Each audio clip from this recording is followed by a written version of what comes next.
Hi, it's Ursula from ursula-smith.com, and I am back with Micaceous Iron Oxide.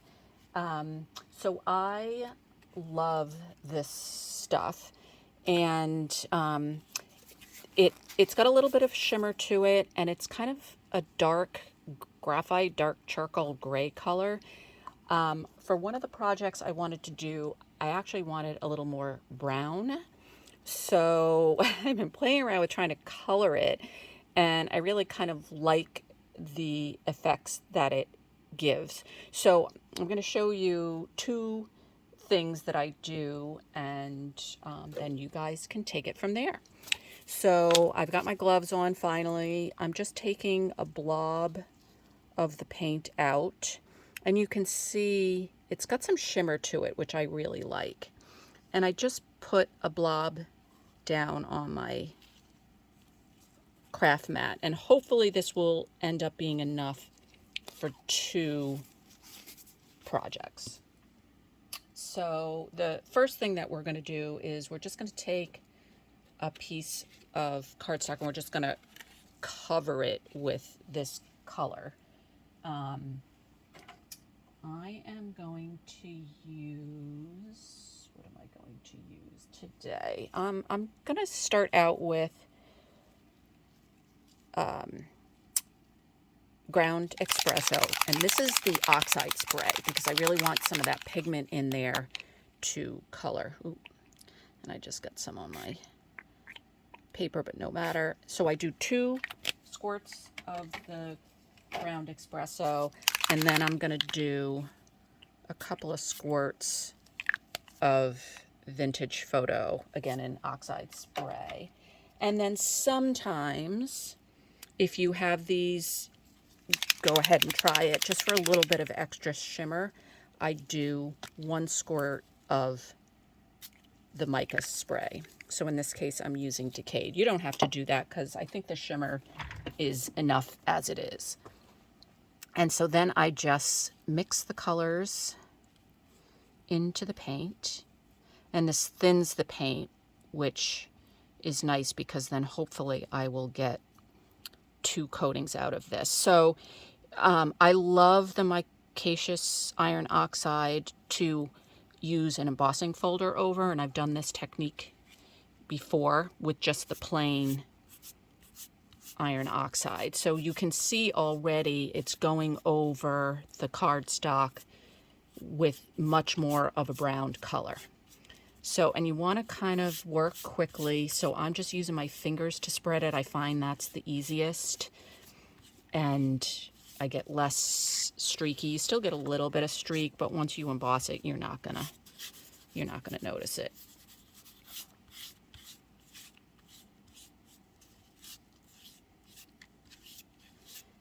Okay, so that's number 1, and I have some fingerprints. So I'm going to try and quickly fix those. And then you're going to set that aside to dry. So I just have it over in my drying area. And then I usually spritz a little bit of water, and then I'm going to take a second piece of cardstock, and I'm just going to color the background with whatever's left. Hopefully there's enough left that you'll get the full coverage, but it really doesn't have to be. And it's right away you're going to take a stencil. So in this case I'm just using one of the Tim Holtz stencils, and if the paint is super dry, then you're going to want to spritz through with a little bit of water. So I'm going to do that now. And then you want to make sure your fingers are clean, and then grab a clean piece of paper towel. You can spritz that as well. And then you're just going to go through and start wiping through the stencil. And so all this is doing is removing some of that paint and giving you a lighter shade. So you're going to end up with somewhat of a tone on tone. And I will say this was probably the wrong stencil to use because it's very fine detail, but we will give it a go. Clean part of my paper towel and continue to remove. And you can remove as much as you possibly can or as little as you like.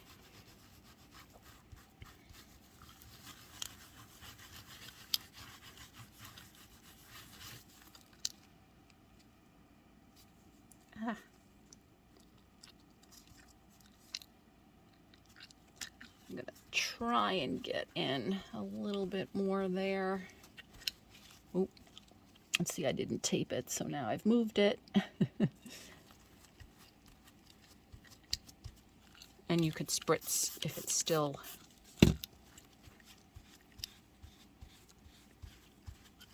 wet enough. You can pull up a little bit more.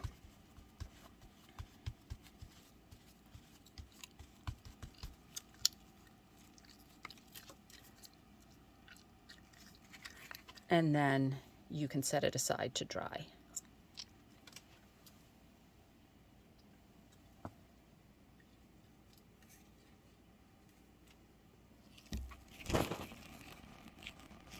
Sorry, I had to stop there for a second. I could hear people coming in. So this has dried a little bit, so I don't know whether this is going to work. But if you're having trouble because the stencil is super detailed, what I normally do is I spritz it again and then really work the water in with my gloved finger. And you can get a little bit more of the water into the corners and try and pick up a little more of that ink and paint. So this has been sitting here drying for a few minutes, so it's a little more difficult now.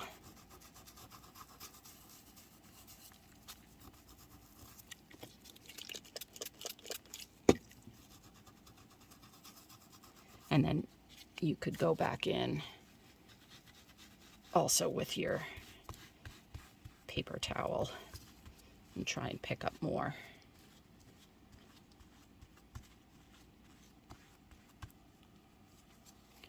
My paper towel is getting really dirty, but you kind of get the idea.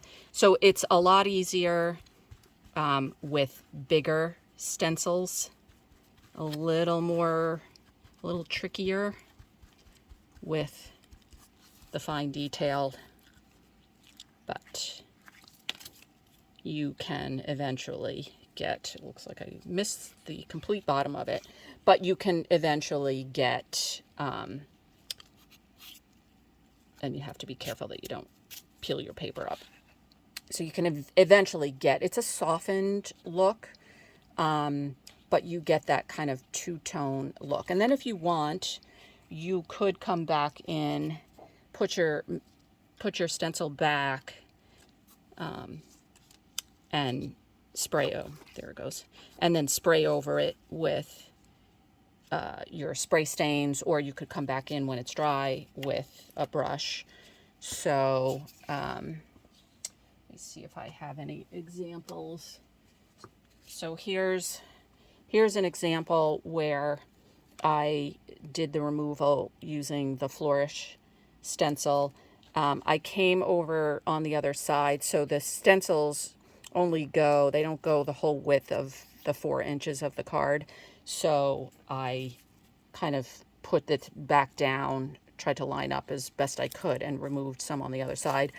If you do decide to do that, wipe off the back, because the back of mine was wet and it kind of, I mean, it doesn't look terrible, but it kind of smudged the, you know, where that border was. So the other thing I always forget to mention is I am not using the heavy duty cardstock. In all my experiments, I typically use just plain cheapo white cardstock. Especially with the Distress Resists, I feel like I get a better result using the uncoated papers, but feel free to go ahead and use the coated papers if you want to try this. I suspect it will work a little bit better because you won't have to worry about the paper pilling and all that kind of stuff.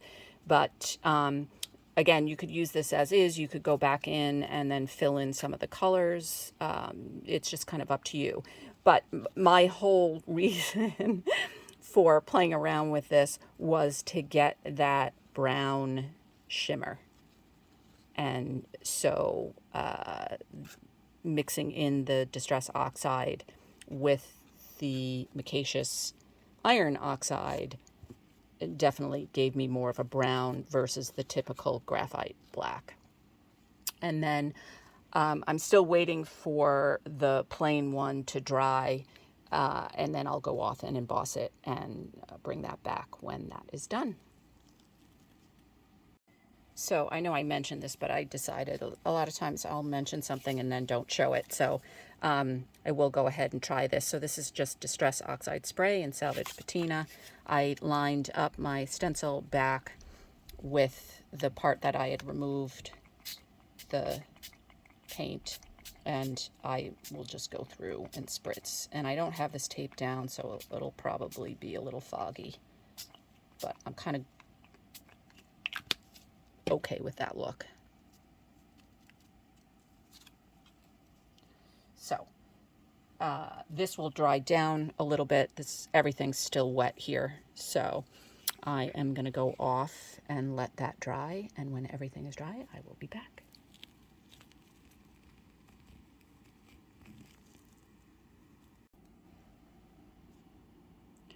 So I'm back, and I wanted to show you the difference now that these have dried.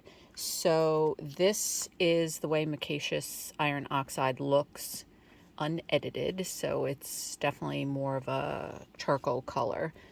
And then these were the ones that I just did, adding in the Distress Oxide, and I'm trying to get the lighting. So this is closer in tone, but definitely more of a brown tint to it, which was what I was going for. I did that. So this one I just did a little bit lighter of a coat and left more of the color, so and less of the Distress Oxide, so it feels a little bit browner. So thinner coats, you'll end up with something that looks a little bit more brown. And then this one was, the paint was drying, and I was really just trying to get on as much as I could. And you can see where I didn't even have enough to go to the edge, but again, still has that brown effect.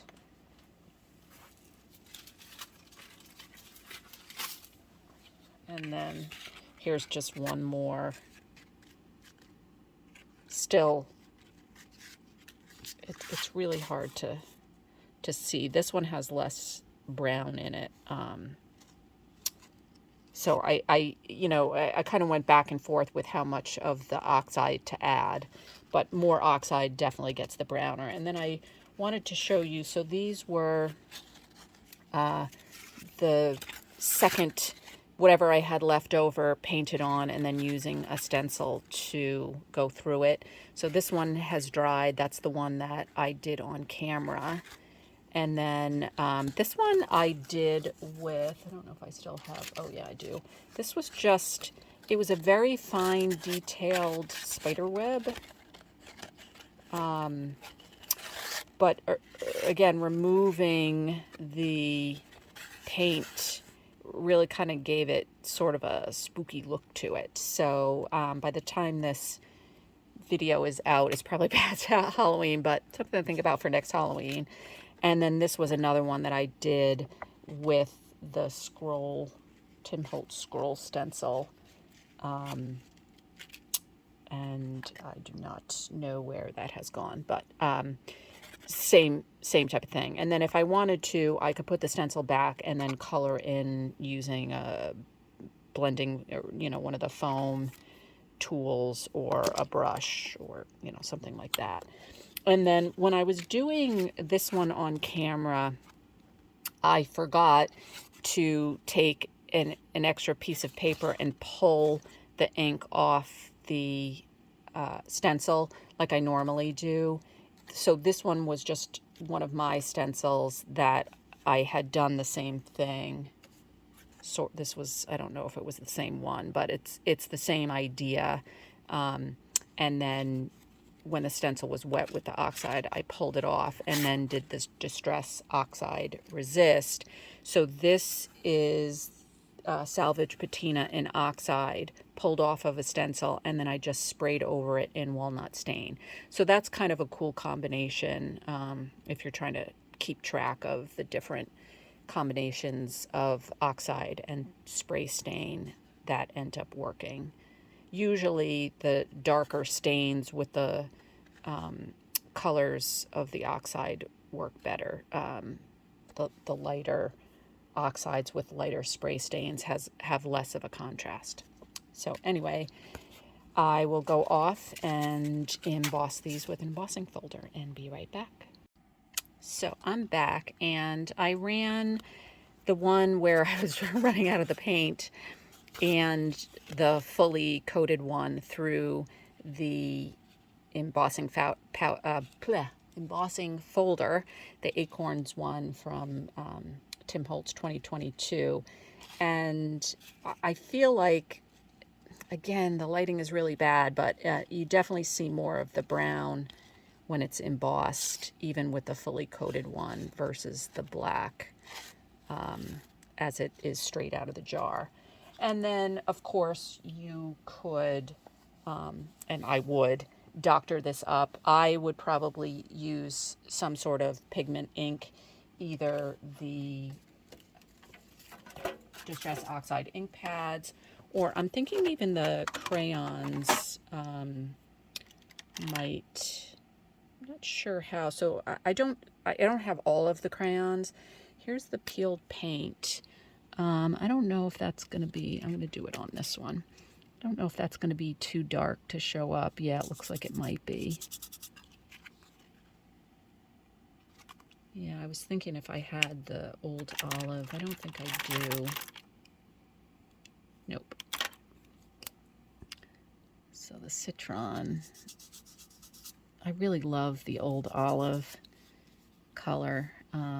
This is just a little too bright for me, but you kind of get the idea. And then if you want to make it fall, you could go in with, I don't have carved pumpkin either. I don't know why I don't have the typical colors that I normally use with ink. And I could come back in with the ink pads.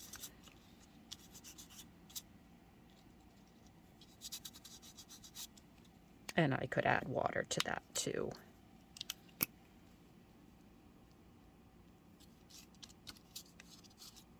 Trying to do this without being able to see because my camera's in the way. But you kind of get the idea. Usually if I'm in a hurry, I would just come through with the ink pads. So let's see if I have.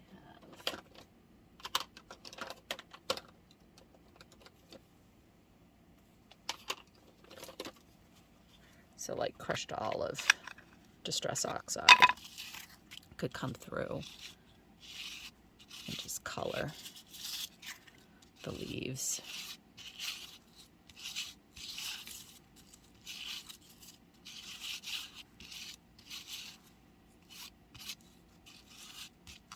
And I like that look against that now kind of brownish, but still shimmery. Boy, the brown really doesn't show up well on camera. I apologize. And then same thing. I could bring in a little bit of orange if I wanted to.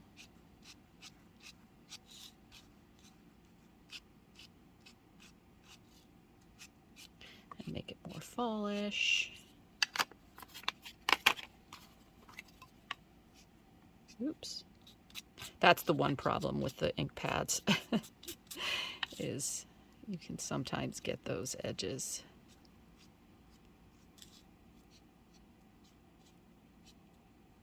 You have a little bit of working time, though, with the Distress Oxides. So, and I could keep going, obviously. But